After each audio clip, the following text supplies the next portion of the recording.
Lakshman Mike ઉપર કોઈ દિવસ બોલતો નથી. અને હું ગાતો આ એક માણસ મારી રક્ષણ એટલે હું વાલો છું અને હું અતિ ચાહ કે પણ મને માણસ પ્રિય છે ચાહ. મને સાંભળવા ખાવાનું કરાવું છું. મેં બધું કરી લીધું. હજી એટલી ઊંઘ આવે છે કે હું એટલો સમૃદ્ધિ વાળો માણસ છું કારણ કે મને આ લોકો ચાહે છે. એ મારી સમૃદ્ધિ વર્ષો પછી હમણાં છે તમારી મહાનતા. આ તો અમારા કલાકારોની વાત કરીએ આમાં તમે ક્યાંય નથી આવતા. આ બહુ મોટી વાત છે.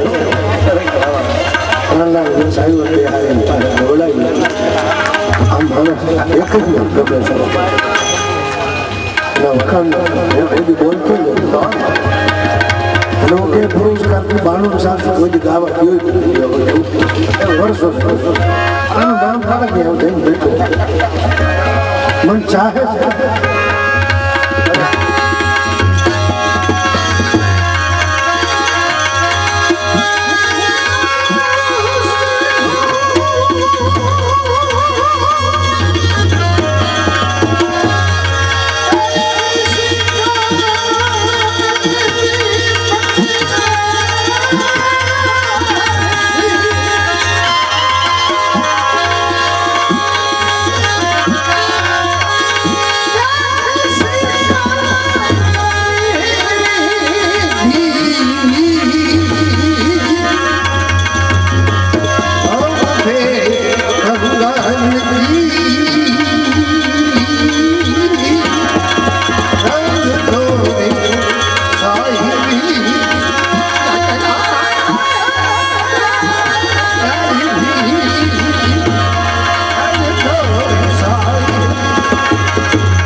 કે માણસ આગળ આવે 100%, પણ આગળ આવે કેમ? વાળ વગરનો વેલો ચડે કેમ?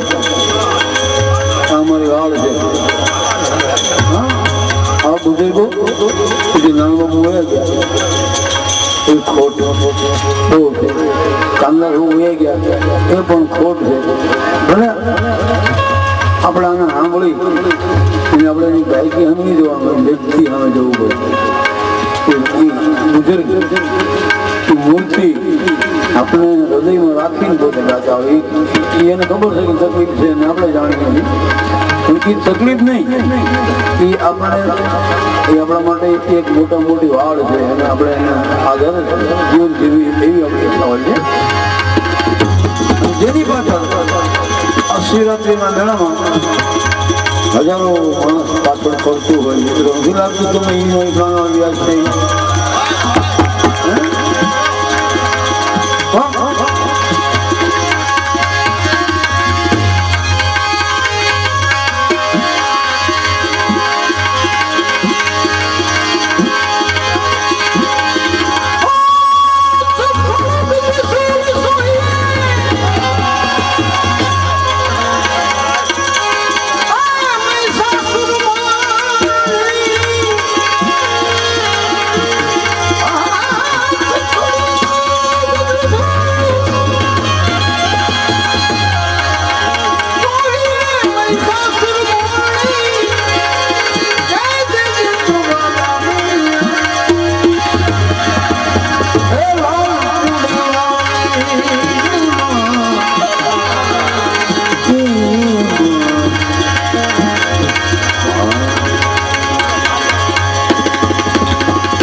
जिंदगी तो नानगी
મને ચાહે છે, મને ગમે છે. અને બીજી વિશેષ વાત કરું તો હાજીભાઈ રમકડું અહીં બેઠા છે કે જેની સાથે પ્રાણભાઈ ને 4 પેઢીના સંબંધો અને પ્રાતઃ મંદિરની મોરારી બાપુના હસ્તે જદી એનું સન્માન થયું અને 5.5 લાખનો ચેક આપ્યો પણ જદી પ્રાણલાલ વ્યાસ એને મીઠી પહેરાવવા માટે ઉભા થયા તે ઓડિયન્સે અંદરો અંદર એવી વાતો કરી હતી આને સંબંધ કહેવાય. कारण कि सच्चे प्रेम की सारे जहां पे असर होगी, सच्चे प्रेम की सारे जहां पे असर होगी, नहीं होगी तो समझना तेरी कहीं कसर होगी. ये युक्ति अजमा के अगर मौत आ जाए हिंदोल, समझना भर चाहत के दिल में एक तेरी खबर. सच्चे प्रेम की सारे जहां पे असर होगी. बाकी तो मित्रों कोक दिवस तमे आया क्षेत्र चालू છે એટલે વચ્ચે એક આપને વાત કરી દઉં. દ્વારકા કાળિયા ઠાકરના દર્શન કરવા જાઓ અને કાળિયા ઠાકરના દર્શન કરીને તમે ગોમતી નદીના કિનારા ઉપર તમે આલ્યા તો ન્યાય ખંડેરીઓ આવે, ખંડેરિયા પાસે તમે ઉભા રહ્યો દરિયાના મોજા થપાટું મારતા હોય. એ દરિયાના મોજાને કોક દિવસ તમે પ્રશ્ન કરજો, તમે તમારી મેળે તમારી રીતે તમે અહીં ભટકાવશો, તમને કોઈ ધક્કો મારે છે તો એ દરિયાના મોજા તમને જવાબ દે કે મોઢે ફીણ આવી જાય તો ભટકાવવાનો હરખ છે અમને અહીંયા. અમને તો વાહે વાળા ધક્કા મારે એટલે અમે અહીંયા ભટકાઈએ છીએ. એમ ખરેખર વિચાર કરો તો અખિલ બ્રહ્માંડના માલિકે મને તમને એક ધક્કો જ માર્યો, પણ આપણે એનો ઉપકાર માનવો જોઈએ. કારણ કે હારા હગા દીધા, હારા વાલા દીધા, હારી નોકરી દીધી, હારો ધંધો દીધો, હારો બિઝનેસ દીધો અને કદાચ વધારે ધક્કો માર્યો અને દામોકોની લાઈનમાં જ્યાં મુંડિયા બેહે ત્યાં આપણને બેહાડી દીધા હોય તો આપણે ક્યાં એની ઉપર કેસ કરવાના હતા? અને કેસ કરીએ તો આપણે ક્યાં એને જીતીએ એમ હતા. ઘણી વખત માણસો અમને એમ કહેતા હોય ભાઈ તમને આ લોકસાહિત્યકારોને જોક્સ ક્યાંથી મળે, વાતો ક્યાંથી મળે? પણ વાતો છે ને મિત્રો, આવા વિદ્વાન વક્તાઓની વચ્ચે અમે બેહતા હોઈ, સંતોની વચ્ચે અમે બેહતા હોઈ, એમાંથી સારી વાતો મળતી હોય અને સમાજમાં અમે જે આંટા મારતા હોય, હરતા હોય, ફરતા હોય એમાંથી અમને જોક્સ મળતા હોય. અમારા જીવનના અનુભવ એ જ અમારા જીવનના જોક્સ બનતા હોય. હમણાં એક મહેસાણાની બાજુમાં પ્રોગ્રામ, હાજીભાઈ હું અને અમે બધા પ્રોગ્રામમાં ગયા. હવે પ્રોગ્રામ ચાલુ, એક બેન આવ્યા, આવીને મને કે વિક્રમભાઈ એક ભજન ગાવું. એટલે મેં કીધું હું કાંઈ વાંધો નહીં બાપા, ભજન ગાઓ. તો કયું ભજન ગાવો? મને કે એક જ ભજન ગાવું છે, જેસલ જાડેજાનું ગાવું. હવે પ્રાણભાઈ વ્યાસ જે ભજન ગાતા હૈડા હાલો ને અંજાર, ઈ ભાઈ બેને ઉપાડ્યું ડતાર અને અવાજ ફાટ્યો. એટલે મેં બેન ને કીધું કે બેન અંજાર પુગાઈ તો ઠીક છે, નકર સામુક્યારીથી મારો બાપુ લ્યો પાછા વળી જાય. આ ધંધો કરાય નહીં.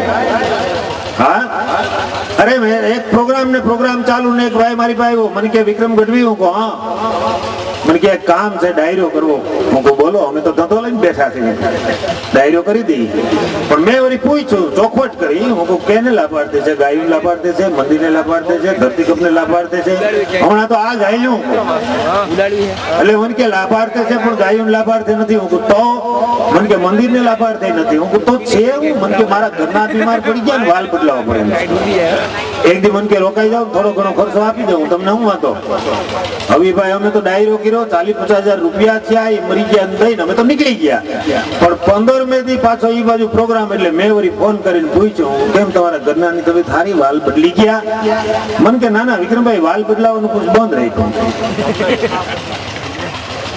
હું કહું તો મને કે હંસોડી એને જ બદલાવી નાખી ઘડીએ ક્યાં તમને હેરાન કરવા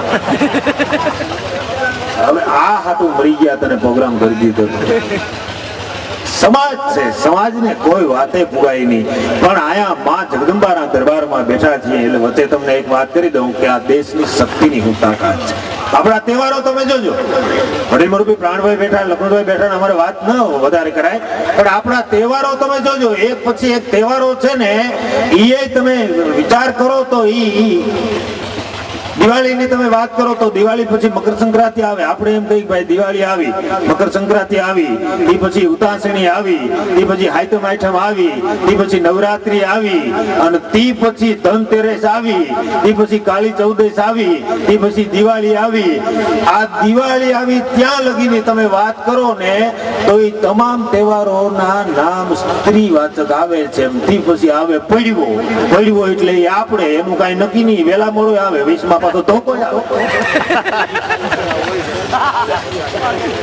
એનું કઈ નક્કી નહીં હા પણ પ્રસંગ મારે આપને એ કેવો છે મિત્રો બહુ સરસ રીતે પોતે રજૂઆત કરી પ્રાણભાઈ પેલા કૃષ્ણ અને તળિયો નહીં ભરાય નહીં કોઈ દી બાપ માટે જપા કરીને જાપ તો તને રાહત રહેશે રાવતા રાવત ભગતના મિત્રો એક દુહા લ્યો એક કવિતા લ્યો એ દુહા કવિતા નહીં પણ એ અખિલ બ્રહ્માંડના માલિકની પ્રાર્થના થઈ જાય કૃષ્ણ ને તળિયું નહીં ભરા હે નહીં કોઈ દી બાપ માટે જપા કરીને જાપ તો તને રાહત રહેશે રાવતા અને પ્રભુ તને પુકારતા પ્રભાતે મૂકીને પોક એ કેજો કનૈયાને કોક અમારી હૃદયની વાતું રાવતા પ્રભુ તને પુકારતા પ્રભાતે મૂકીને પોક એ કેજો કનૈયાને કોક અમારી હૃદયની વાતું રાવતા પણ કૃષ્ણને તળિયું નહીં ભરાય નહીં કોઈ દી બાપ એટલે વચ્ચે તમને પ્રસંગ કહી દઉં ઘણી વખત માણસો અમુક આપણને એમ કહેતા હોય કે ભાઈ જમાનો બહુ જીવા જેવો નથી મોંઘવારી ફાટી ગઈ અરે ભાઈ જમાનો જીવા જેવો છે ટકોરિયા કર્યા જેવો જમાનો જ હવે આવ્યો છે નકર 40-50 વર્ષ પહેલા આપણા જે વડીલો હતા એમને ક્યાં મોબાઈલ જોયા હતા હે અને ખરેખર મોબાઈલમાં જો કે જોક્સની વાતમાં નથી જાતો પણ મોબાઈલમાં તમે જ્યાં દ્રષ્ટિ કરો ત્યાંથી તમને સારું મળે છે મોબાઈલ તમને મને સારી શિખામણી આપે છે હમણાં લક્ષ્મણભાઈ અમે બેઠા હતા લક્ષ્મણભાઈ મને બહુ સરસ વાત કરી હતી મોબાઈલ સારું આપે છે અમે કચ્છમાં પ્રોગ્રામ ખારોઈની માલિપા એમાં એને મને વાત કરી મોબાઈલ સારા વિચારો આપણને આપે છે 5000 નો મોબાઈલ હોય 10,000 નો મોબાઈલ હોય 2000 નો મોબાઈલ હોય કે ગમે એટલા પૈસાનો મોબાઈલ હોય મિત્રો ઈ મોબાઈલ તમે લઈ નીકળો અને મોબાઈલ ટાવર મૂકી દે અને એરિયાની બહાર નીકળી જાય આજ જે તમારા મોબાઈલોની અહીંયા જે પરિસ્થિતિ થઈ એટલે તમને કહું છું કે મોબાઈલ એરિયાની બહાર નીકળી જાય ટાવર મૂકી દે ને પછી મોબાઈલ નહીં પ્લાસ્ટિકનું ડબલું થઈ જાય એ મોબાઈલ મને તમને એમ કહે કે સંતો મહંતો અને આપણું કુટુંબ છે ને આપણું ટાવર છે એની હદની માલિપા રહેજો નગર સમાજ તમને બેઠાઈ નહીં બોલાવે આપણા સંતો આપણા મંતો આપણું જે કુટુંબ છે એ આપણું ટાવર છે એની હદની માલિપા એની એરિયાની માલિપા રહી જાય પણ હું પ્રસંગ જે આપને તમને જે કહેતો હતો કે જમાનો તો હવે જ જીવવાનો આવ્યો છે અને બહુ વિચાર કરો તો આપણે છે ને ઇમરજન્સી રખડીએ છીએ એટલે આપણે એમ કહીએ છીએ બાકી આપણા જે પૂર્વજો હતા ને એ તો એટલા બધા આનંદી હતા અને થોડી આવક હતી એમાં એ આનંદ કરતા હતા કારણ કે એને અખિલ બ્રહ્માંડના માલિક ઉપર વિશ્વાસ હતો કે ગમે તેમ કરીને મને દઈ દેવાનો છે હા, અરે વર્ષો પહેલાના મારા ને તમારા જીવનના, આપણા વડીલોના જીવનની જો વાત કરીએ ને, તો આપણે ગામડિયા ગામમાં, મને એક મેલેરિયા ડોક્ટર હમણાં બાપુ વાત કરી હતી, મને કે વિક્રમભાઈ અમે જેથી મેલેરિયા ડોક્ટર નવા આવ્યા ને ગામડિયા ગામમાં જાતા, પછી અમે જઈને પૂછીએ કે ભાઈ તમારા ઘરમાં કોઈ તાવ આવે છે? હવે મેલેરિયા ડોક્ટર નું આવે ને પૂછે કે તમારા ઘરમાં કોઈ તાવ આવે? ઘરમાં ડોહીમાં બોલે તાવ આવે તારા બાપને, અમને શું કામ આવે? કારણ કે અમે હારા દૂધ ખાઈએ, હારા ચોખા દહીં ખાઈએ છીએ, તાજી હવા છે, અમને કોઈ દી તાવ આવે નહીં, એ એક એને વિશ્વાસ હતો. હવે ઈ ગયા પછી વીમાવાળા આવ્યા, વીમાવાળા આવીને એમ કહેતા કે તમે છે ને વીમો ઉતરાવો. એટલે આપણા વડીલોને ખબર જ નથી કે વીમો એટલે હું. એટલે આપણા વડીલો એમ પૂછતા કે ભાઈ વીમો એટલે હું? એટલે પેલા વીમાવાળા સમજાવતા કે તમારો એક હાથ કપાય ને તો તમને 10,000 રૂપિયા મળે. એટલે ઘરમાંથી ડોહીમાં બોલતા કે હાથ કપાય તારા બાપનો, અમારો શું કામ કપાય? અમે એવા ધંધા જ નથી કરતા, અમારો હાથ શું કામ કપાય? પણ આજ પરિસ્થિતિ મારીને તમારી એ થઈ કે આપણે વીમાવાળા પાસે હામાં ગઈ. હા, વીમાવાળા પાસે આપણે હામાં જઈને એમ કહીએ કે હે સાહેબ, તો હા કે એક હાથ કપાય તો કેટલા રૂપિયા જડે? તો 25,000 જડે. બે હાથ કપાય તો કેટલા રૂપિયા જડે? તો એના 3 ગણા જડે. હે સાહેબ, એક પગ કપાઈ જાય કેટલા રૂપિયા જડે? તો એના 4 ગણા જડે. હે સાહેબ, 2 પગ કપાઈ જાય તો એના 8 ગણા જડે. હે સાહેબ, આખા પતી જાય તો એનાય ડબલ જડે. તો ઈ વીમો ઉતારો, ઈ ઉતારો. હવે માણાને મરીને પૈસો મેળવવો ગમે એમ કરીને. એટલે કીધું છે કે તૃષ્ણાને તળિયું નહીં ભરાય એની કોઈ દી બાપ, માટે જેપા કરીને જાપ તો તને રાહત રહેશે રાવતા. પણ ઘણી વખત અમે આવી વાતો કરતા હોય, અહીંયા હંસેત્ર ચલાવતા હોય, વડીલોના અમે વખાણ કરતા હોય, આયોજકોના વખાણ કરતા હોય, સંતોના વખાણ કરતા હોય, તો માણસો અમને, કવિઓને કલાકારોને એમ કહે ભાઈ તમે તો બીજાની ખુશામત કરતા હો, બીજાની અતિશયોક્તિ કરતા હો, બીજાના વખાણ કરતા હો. મિત્રો, કવિને કલાકાર કોઈ દિવસ ખુશામત કરે નહીં. આ સ્ટેજ છે એ અમારું મંદિર છે, ખોટા વખાણ કરાય નહીં. ખોટા વખાણ કરીએ તો એ પાપ છે, પણ સત્ય ન કહીએ તો એ મહાપાપ છે.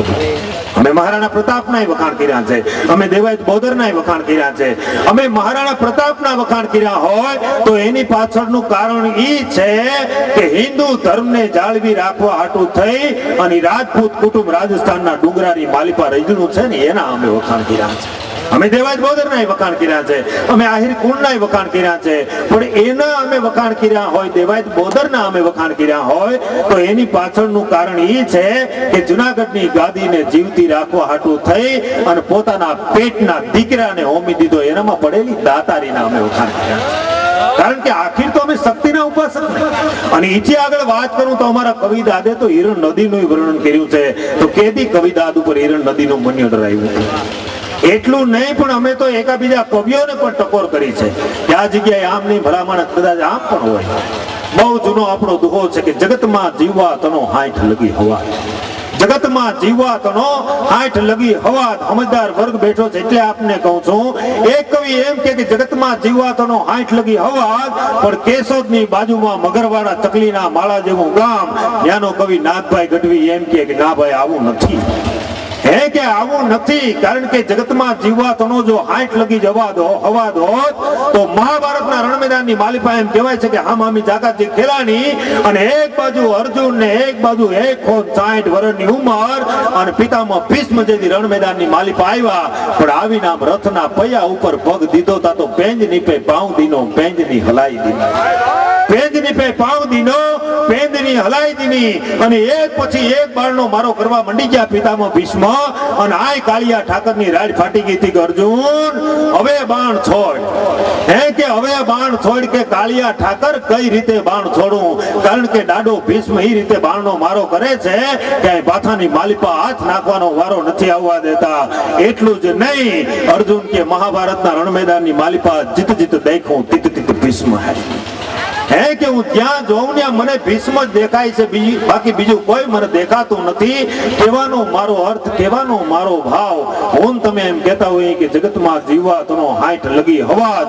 જો 60 લગી જ હવાદ હોત તો 60 વર્ષની ઉંમરે પિતામાં ભીષ્મ અર્જુનને ધંધે ન લગાડી દેત. અને ન્યા કવિ નાગભાઈને લખવું પડ્યું કે સ્વતંત્ર હોય શરીર તો ભલે ને જાજુ જીવાય. પિતામાં ભીષ્મ જેવું સ્વતંત્ર હોય શરીર તો ભલે ને જાજુ જીવાય, પણ પરતંત્રનો એક દી સાંભળા અમને નો દેખાડ. સ્વતંત્ર હોય શરીર તો બાપ ભલે ને જાજુ જીવાય. કહેવાનો મારો અર્થ, કહેવાનો મારો ભાવ કવિ તો ક્યાં પહોંચે છે. બાકી તો बानी के प्रभाव से, पराक्रम के लेखनी से, सदियों से सोए हुए भाव को जगाते हैं, जिंदा करते हैं जान मुर्दा दिलों में डाल, जब हम काउसदा धारा बरसाते हैं, और नूतन हजारों रसिकों के दरबारों बीच बांधते सभा तो अनोखी छवि चाहते हैं. तारे नहीं जाते, शशि नहीं जाते, रवि नहीं जाते, वहां कवि लोग जाते हैं. જેણે દીધું છે મિત્રો એને ઇતિહાસ કોઈ દિવસ ભૂલી નથી. એટલા માટે થઈને બહુ નાનો એવો પ્રસંગ પ્રતાપના જીવનનો મારે આપને કેવો છે. પણ ઈ પહેલા કચ્છના જામ અબડાજી અને એમ કહેવાય છે કે સિંધનો સુમરો જેની ચોપાઈટ રમતા હતા. એ કચ્છના જામ અબડાજી ને સિંધનો સુમરો આમ ચોપાઈટ રમતા હતા. એ ચોપાઈટ રમતા રમતા જામ અબડાજીને કુકરીને મરવાનો વારો આવે. એ કુકરીને મરવાનો વારો આવ્યો. કુકરી દડતી દડતી એમ કહેવાય છે કે જામ અબડાજીના પગ પાસે ગઈ. એ પગ પાસે ગઈ જામ અબડાજી એટલું જ કીધું તું રમત બંધ કરો. હે કે રમત બંધ કરો. અને સિંધના સુમરાએ એટલું જ કીધું તું બાપુ રમત બંધ કરવાનું કારણ ઓછી તું કઈ કામ આવી ગયું કે ના? કાંઈ કામ આવ્યું નથી. પણ આ કુકરી છે એ મારે શરણે આવી છે. હવે મારાથી એને મરવા ન દેવાય. હે કે આ ચોપાઈટની કુકરી મારે શરણે આવી છે, મારાથી એને મરવા ન દેવાય. અને તેથી સિંધના સુમરાએ એટલું કીધું તું બાપુ આ તો ચોપાઈટની રમત છે. હે કે આ તો ચોપાઈટની રમત છે. કે ચોપાઈટની રમત હોય, ચોપાઈટની કુકરી હોય કે પછી કોઈની બેન દીકરી હોય, બાકી અમારે શરણે આવે ને પછી અમે એને મરવા ન દઈએ. અમારે શરણે જે આવી જાય એને જામ અબડાજી કે અમે મરવા ન દઈએ. એ ટૂંકમાં વાત કરું તો એમ કહેવાય છે કે ચોપાઈટની રમત બંધ થઈ અને અમુક સમય પછી દિલ્હીના બાદશાહની એમ કહેવાય છે કે સિંધના સુમરા ઉપર ચડાઈ આવી. અને ચડાઈ આવ્યા પછી તમામ દીકરીઓ એટલું જ કહેતી હતી કે હવે અમે ક્યાં જઈએ, કોને શરણે જાય. અને તેથી સિંધના સુમરાએ એટલું જ કીધું હતું કે તમે જામ અબડાજીને શરણે જાઓ. જામ અબડાજી એમ કહેવાય છે કે દાતાર માણસ છે, સુરવીર માણસ છે. એ તમને મરવા નહીં દે કે પણ અમે ન્યા જઈએ અમને બચાવી લે. કે કુકરીને મરવા ન દે, કોઈની બેન દીકરીને કેમ મરવા દે, એની પાસે તમે જતા રહ્યો. અને મિત્રો એ કચ્છનો ઇતિહાસ સાક્ષી પૂરે છે કે 40 દીકરીઓને એમ કહેવાય છે કે જામ અબડાજી આશરો આપેલો. કહેવાનો મારો અર્થ, કહેવાનો મારો ભાવ જેને દીધું છે એનો ઇતિહાસ કોઈ દિવસ ભૂલી નથી. એટલા માટે થઈને પ્રતાપના જીવનનો એક પ્રસંગ મિત્રો મારે આપને કહેવો છે કે કેટલું સહન કર્યું છે, કેટલું સમર્પણ કર્યું છે. વડીલો બેઠા છે, ફોજદાર વર્ગ બેઠો છે. એટલા માટે થઈ અને પ્રતાપના જીવનનો એક પ્રસંગ. હાયતમ આઠમનો તહેવાર આવે મિત્રો, એ તો મારા તમારા જીવનની માલિપા. એમાંય રાંધણ છઠનો તહેવાર. માતાઓ બહેનો બેઠા એટલે વાત આપને કરું. છઠનો તહેવાર એટલે તો હિન્દુ ધર્મની આર્ય નારીને પતરી ભાતના ભોજન બનાવી અને હાંજે ચૂલાની માલિપા આંબો વાવવાની રાત કહેવાય. પણ રાણાના ઘરમાં તો 6 મહિનાથી એમ કહેવાય છે કે આંબા વવાઈ ચૂક્યા હતા. એ રાજસ્થાનના ડુંગરાની માલિપા એમ કહેવાય છે કે રાજપૂત કુટુંબ રજળતું હતું. એમાં એવા માનસિંહજી, અને માનસિંહજી આવીને એટલું જ કીધું પ્રતાપ એકવાર અકબરને મળો. અકબર તમને દુશ્મનને દાવે નહીં મળે, મિત્રતાને દાવે મળશે. અને મિત્રો દુશ્મનાટ વસ્તુ આખી જુદી હતી, પણ અકબર પાસે પ્રતાપનું બહુ માન હતું. એકવાર ઈકે મળો. અને ઉદય તળાવના કિનારા ઉપર એમ કહેવાય છે કે ચર્ચા ગોઠવાણી. અને ચર્ચા કરતા કરતા માનસિંહજી કહે છે કે પ્રતાપ એકવાર અકબરને મળો. તેથી પ્રતાપે એટલું જ કીધું હતું કે માનસિંહજી કદાચ તમને અકબરની સાહેબી વાલી લાગી છે, પણ પ્રતાપ શિવને નમે, પ્રતાપ પુરી નારાયણને નમે, પ્રતાપ માં જગદંબાને નમે. બાકી પ્રતાપ કોઈ દિવસ કોઈને નમે નહીં. પણ તમે મારા મહેમાન જુઓ તો આજ મહેમાન ગતિ માણીને પછી તમે જાયજો. અને મિત્રો એ જમવાની માલિપા કાંઈ નહોતું, પણ જંગલમાંથી ભીલ લોકો એમ કહેવાય છે કે પાંદડા લાવેલા એને ખાંડી એમાં ધાન ઉમેરીને એક રોટલો બનાવેલો. અને એમ કહેવાય છે કે માનસિંહજી જીમાની અને પ્રતાપની 5 વર્ષની દીકરી આવીને પ્રતાપને કીધું હતું બાપુ ભૂખ લાગી છે. હે કે બાપુ ભૂખ લાગી છે. ભીલ લોકો એમ કહેવાય છે કે પ્રતાપની દીકરીના હાથમાં રોટલો દેવા જાય, એ જંગલમાંથી મીંદડું આવે, રોટલો જૂટવી જાય. ગમે એવો શ્રીમંત બાપ હોય તો દીકરીનું દુઃખ સહન ન કરી શકે. એ પ્રતાપ જેવો પ્રતાપ એમ કહેવાય છે કે તેથી ધ્રુજી ગયો. અને જે ટૂંક ઉપર પ્રતાપ બેઠા હતા એ પ્રતાપ ટૂંક મૂકી અને બીજી ટૂંક ઉપર જઈને એમ કહેવાય છે કે બેહી ગયા. પણ ચિત્ર આખું દીકરીનું મગજની માલિપા ઘૂમતું હતું. અને એમાં એક ગામડાનો અભણ માલધારી દોનો દંપતી ખાંડડી ઉપર બેહીને એમ કહેવાય છે કે જાતા હતા, અને એમાં એ ગામડાના અભણ માલધારી નજર પ્રતાપ ઉપર પડી ગઈ. પોતાની પત્નીને એટલું જ કીધું હતું, કોક વીરવર પુરુષ બેઠો છે, કોક સુરવીર બેઠો છે. એ માણસને ખબર નથી કે આ પ્રતાપ છે, હે કે કોક વીરવર પુરુષ બેઠો. તું થોડી વાર અહીં બેસ તો એ માણસને મળી આવું. અને એ માણસ એમ કહેવાય છે કે મળવા આવ્યો અને જય માતાજી કરીને ચર્ચા કરતા કરતા પ્રતાપ પૂછે છે કે ક્યારે હું ભાઈ કે હામે નેહડે રહું છું, હામે નેહડે જાઉં છું. હું તો મારી પત્નીને મૂકવા માટે જાતો હતો, પણ એમ છું કોક વીરવર પુરુષ છે એને હું મળી લઉં. અને ચર્ચા કરતા કરતા પ્રતાપ પૂછે છે કે દીકરા કેટલા ભાઈ? કે દીકરો એકેય નથી. કે દીકરી એકેય નથી. અને પ્રતાપના મોઢામાંથી શબ્દો નીકળી ગયા હતા કે દીકરી એકેય નથી, દીકરો એકેય નથી. તો કઈ કુદરતી ખોટકા પણ છે ભાઈ? અને ગામડાના અભણ માલધારીએ જવાબ આપ્યો હતો કે કુદરતી ખોટકા પણ નથી, પણ જ્યાં લગી અમારા મહારાણા પ્રતાપને એની જન્મભૂમિ પાછી ન મળે ત્યાં લગી અમારે સંસાર ન ભોગવવો એમાં અમે આકરા નિયમ લીધા છે, એટલે અમારે ત્યાં ઘોડિયું નથી બંધાવું. હે કે જ્યાં લગી અમારા મહારાણા પ્રતાપને એની જન્મભૂમિ પાછી ન મળે ત્યાં લગી અમારે સંસાર ન ભોગવવો એવા અમે આકરા નિયમ લીધા છે. અને તેથી પ્રતાપના મોઢામાંથી શબ્દો નીકળી ગયા હતા, ભલા માણસ, તમારા જેવા માણાના હૃદયની માલિપા જો એટલું મારું સ્થાન હોય તો મને મારું ચિતોડ મળી ચૂક્યું છે, મને મારી જન્મભૂમિ મળી ચૂકી છે. કહેવાનો મારો અર્થ, કહેવાનો મારો ભાવ વખાણ કર્યા છે અમે, પણ જેને દીધું છે એ એરામાં પડેલી દાતારીના અમે વખાણ કર્યા છે. અને ન્યા કવિને લખવું પડે કે નામ રહંતા ઠાકરા નાના નવ રહંત, આ તો કીર્તિ હુંગા કોટડા હું તો પાડ્યા નવ પડત. અને કીર્તિ સે ઉનસી પડી બિના ફૂટ જાય, ઉનસી તો જાતી રહે પણ કીર્તિ કબૂ ન જાય. આગળ ઉપર આપણે વાતો કરવાના જ છે વડીલોની હાજરીમાં. વડીલ મુરબી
ક્ષેત્રમાં જ રૂપિયો વાપરવાના છે. માટે જેને આપવાની ઈચ્છા હોય એને જવાબ ભાવ નથી કરતા, આપવાની ઈચ્છા હોય છે.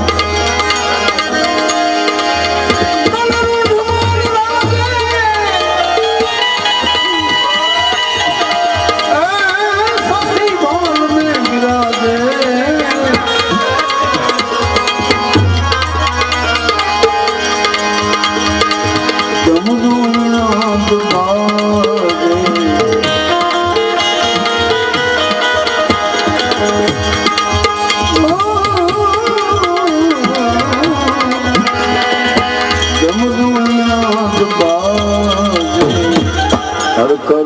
ત્રિશુલ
गिरिजा है संग दासी ये सब विश्व के आधार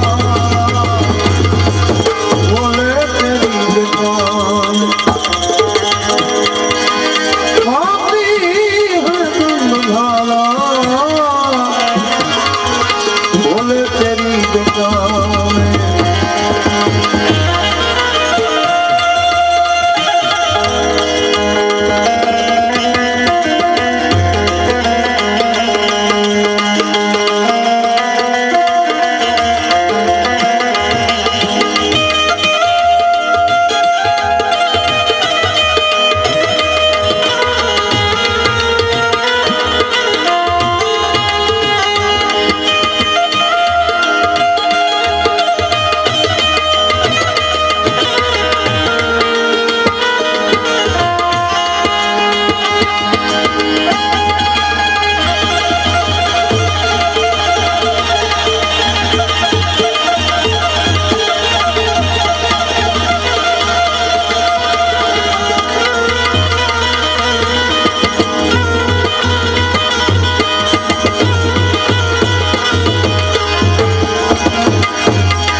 राज पे सवारी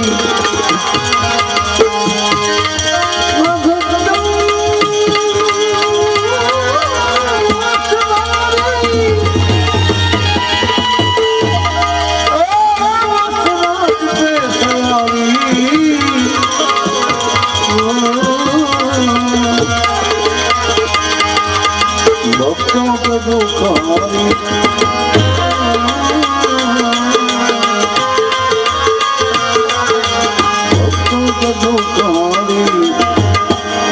कैलाश में बोले तेरी दुकान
भेला जैसन वेला